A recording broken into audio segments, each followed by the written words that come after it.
Hey, how's everybody doing? This is Saturday evening, and we're doing a review or talk about Janet Jackson documentary. It's talking about the incident at the Super Bowl in 2004.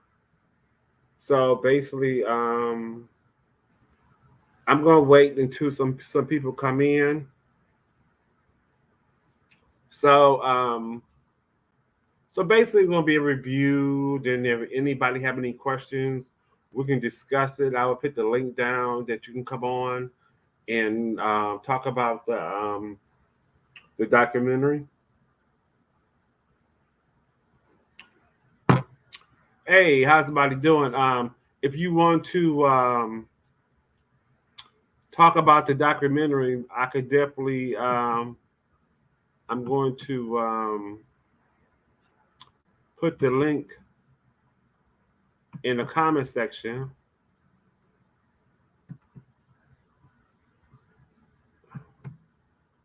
There's the link. I guess I should say hi to comma everyone. I don't know how long we're gonna be doing this, but we're definitely gonna um, see what happens. We have somebody in the room, but they decided to leave, so I don't know. People get scared. I don't know. I guess if they don't see any other people, they don't want to come on into the group or whatever. But I'm just gonna wait. Let me see. Let me see what time is it. I'm gonna wait into about 5 more minutes and see what happens. I don't know. Did anybody remember the incident at the Super Bowl in 2004 with Janet Jackson and that guy who named I failed to repeat how his career took off and Janet's career didn't. I mean, well, she had a career before she did the Super Bowl, but after the Super Bowl, the powers to be allegedly, blackballed her, and it was very difficult for her to sell albums and do. Um,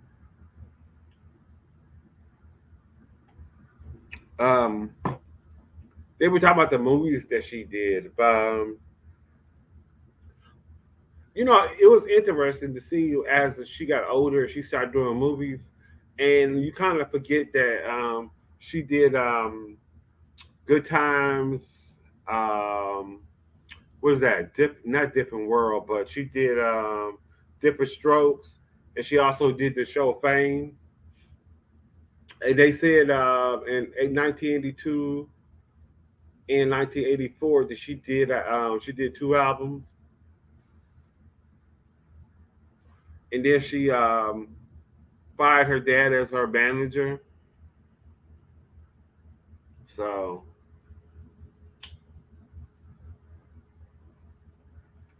what I was gonna say about the acting, when she did the movies as she got older, you forget that she did those different shows, like I mentioned, Different Strokes, Good Times, and Fame. That she had did that, and then it was so many years later that she had did the albums. So that was interesting. I mean, she had did the shows, and then seeing her older as an actress was really interesting. You forget that she did those other shows. That's what I was trying to say.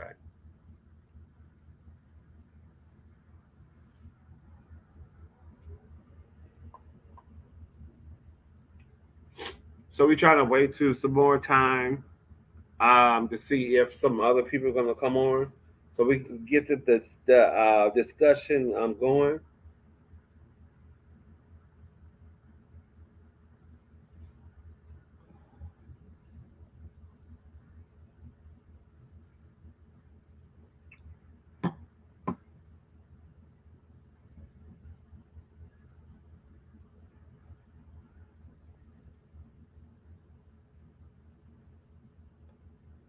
Yeah, so we're doing a review of Janet Jackson HULU documentary. talking about the 2004 Janet Jackson uh, MTV halftime show. We're just trying to wait and see if some other people are gonna come on so we get the conversation going. I definitely want to get the comments going so we can see what other people has to say about the documentary on Hulu. Actually, I started watching it last night and then I finished it this morning. It wasn't because it was long, but it was like I was tired yesterday. I had did some work and I was like really tired, so I wasn't able to finish it last night. But I definitely before I did what I had to do and get my coffee, I you know sat there and watched the rest of the documentary. So it was really good. But she definitely I was a part of the what is that? The petition to get her go into Rock and Roll Hall of Fame. I remember that, and she got that in 2019. So that was interesting, and I even forgot that she was into the Rock and Roll Hall of Fame.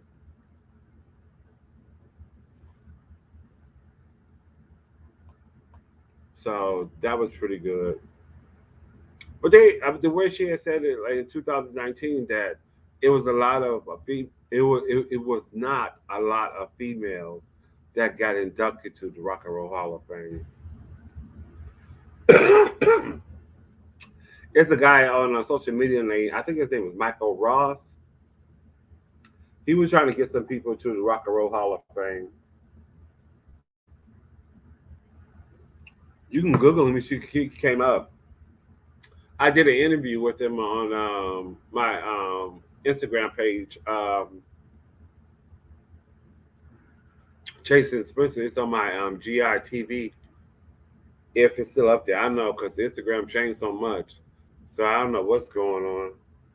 I don't know if they even have GITV. I mean, IG TV anymore. So that's really interesting.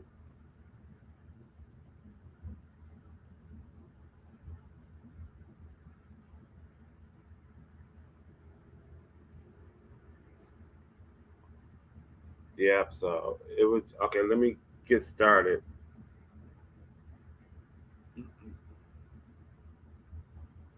Okay, in 2004, Janet Jackson, the artist renowned for her social engagement and sexual liberation music, performed at the MTV MTV halftime show for Super Bowl in Texas, in Houston, Texas.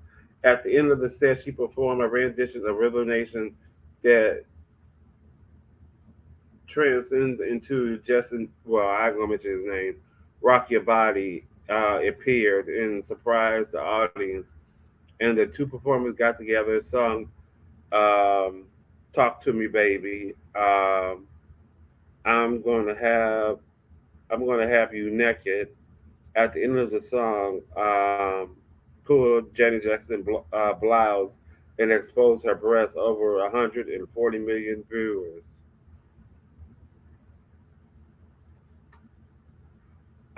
Janet Jackson breast was exposed for 9.5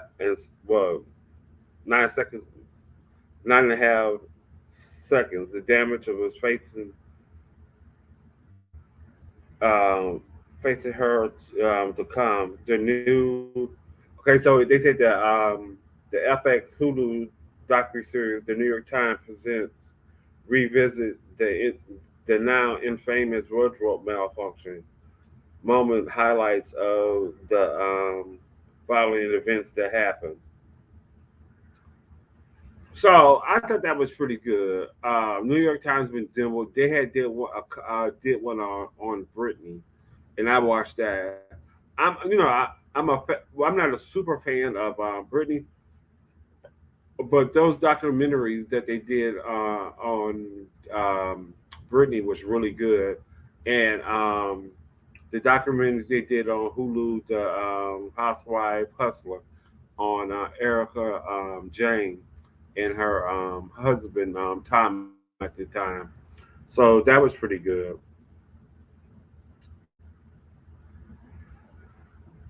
They said that it focused on Janet Jackson's career, spent most of the 69 minutes of the halftime incident itself. The Vince shot the guy high in the solo career, while Janet made it to shoulders of all the blame, or she shouldered all the blame that which her career plummeted. Media outlets called um, Janet a trollop, and they cussed and said something in heat. Was that deplorable? It sounds like very crude and overblowing the less than a second of exposure of her breast. They say it sounds like there was no equal quality of punishment. There was too many people, and there was we busy talking about the icon black woman and the artist, and how the biggest takeaway from the malfunction of um, dressing down of Janet Jackson.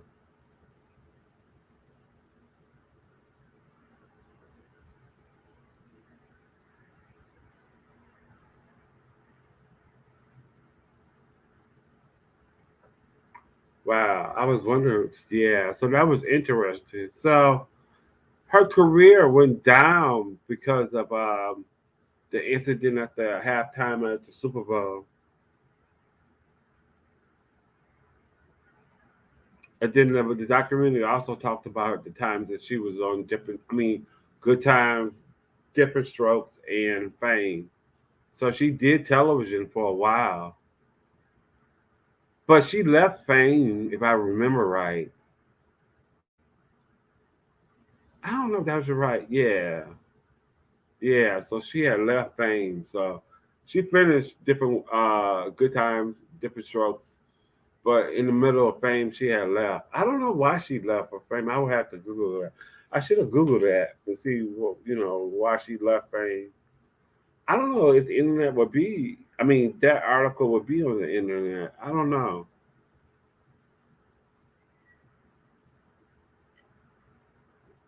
So I'm trying to see what time it is. Okay, they said Janet Jackson was 11 years old when she started on the CBS sitcom Good Times. Says Penny Gordon Woods. At the time, there was not much black re- representation on television. White television executives tailor their content to acceptable the white audience. And from the young age, Janet had to contend with double standards and pressure that did not exist for white female artists. Janet had faced body shaming on the set. In an interview, a clip that Janet remembers the Rolls woman telling her that she had to wrap a bandage around her chest. The next season, Janet had was told that she had to lose weight. Immediately through as I am is not good enough, Janet said. The body shaming occurred offset too. Janet's brother nicknamed her Donkey, Donkey, Dunk, because of her body shape. In one clip in 2011, she tells the interview about the teased a lot as a kid, and how she was called the name pig Kyle and slaughtered the hog horse or something. That had to be a lot. That had to be a lot of laughter. The interview respond. Johnny smiled, laughing for something. Laughs for something.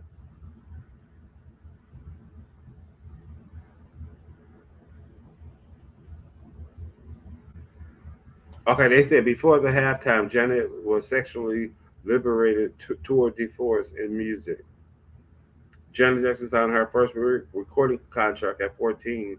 Her father, Joe Jackson, controlled her early music career. And whatsoever Jackson siblings was outspoken about their father's controlling and violent nature.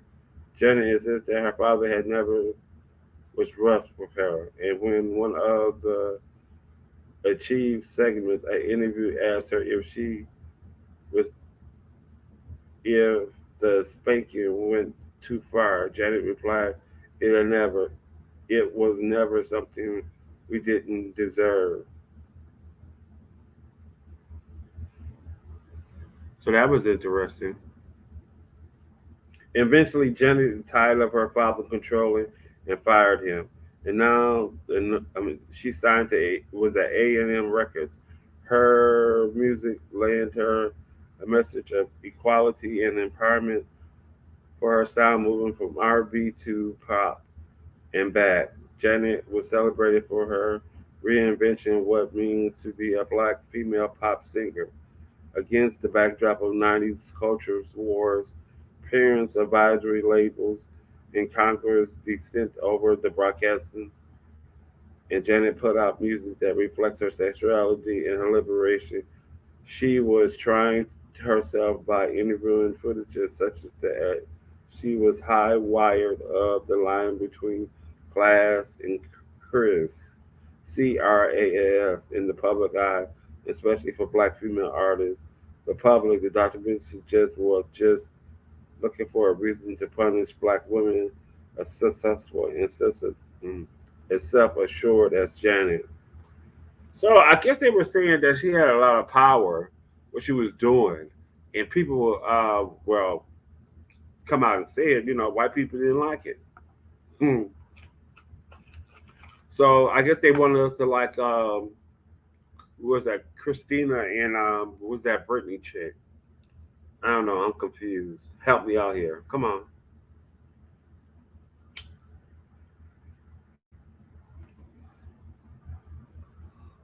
So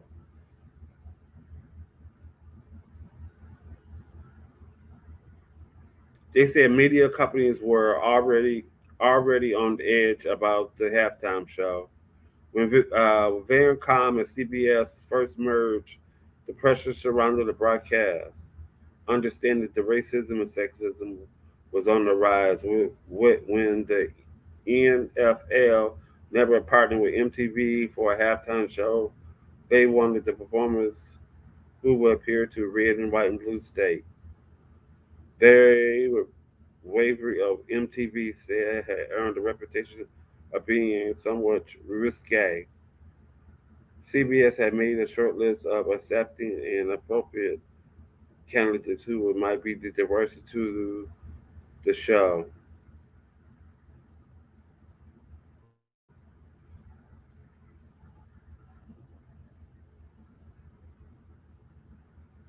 That's interesting.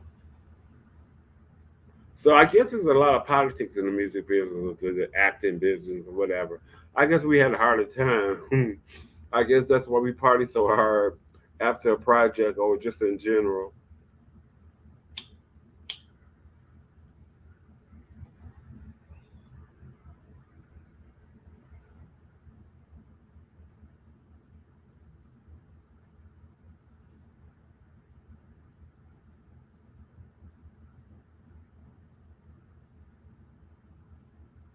So basically, they said nobody knew, but Janet says that Janet wardrobe department and choreographer knew about the situation, and that guy did too.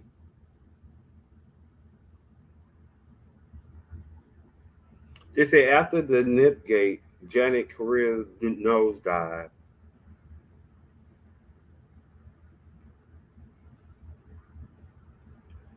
I kind of remember that album that she had came out because she used her middle name in it.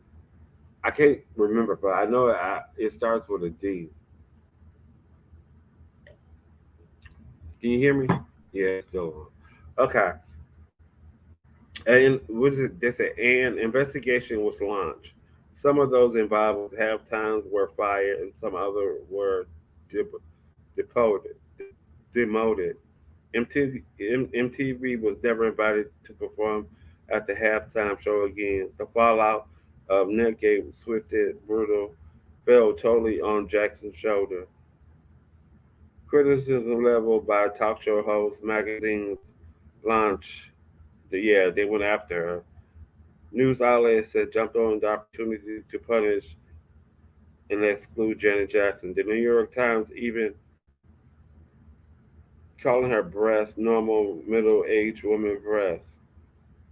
In a 2004 article, a talk show host called Janet, who was 37 at the time, almost generic. Okay, the was that DAMITA Joe album tanked, and the radio stations would not play Janet's song, and TV did not play her video.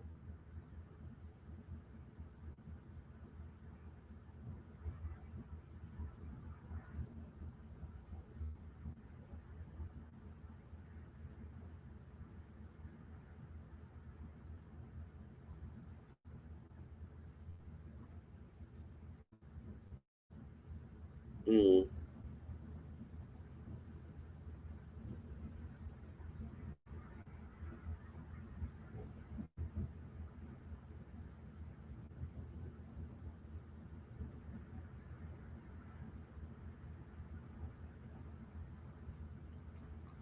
Uh-uh. Hey, what's going on? If you would like to join the conversation, we're talking about Janet Jackson documentary that was on Hulu yesterday. If you want to leave a comment, you can click on the link and you can come on and talk, or you could talk in the comment section if you're interested. Because I'm almost finished, so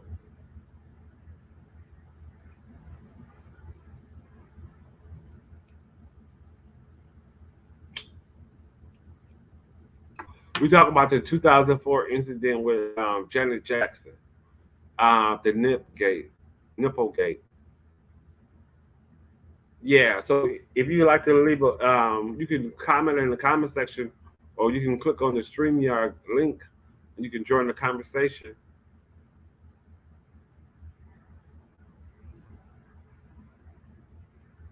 So basically, that's what the documentary was about. Um, it took a while for Janet to come back with her career, so I don't know what label she was with. I know she was with A&M, then she was with Virgin, but I don't know what label she's with now. She might be doing it herself. That'd be smart, and she'd be able to get all the money. All right, people, we're gonna cut it short, and that's it, folks.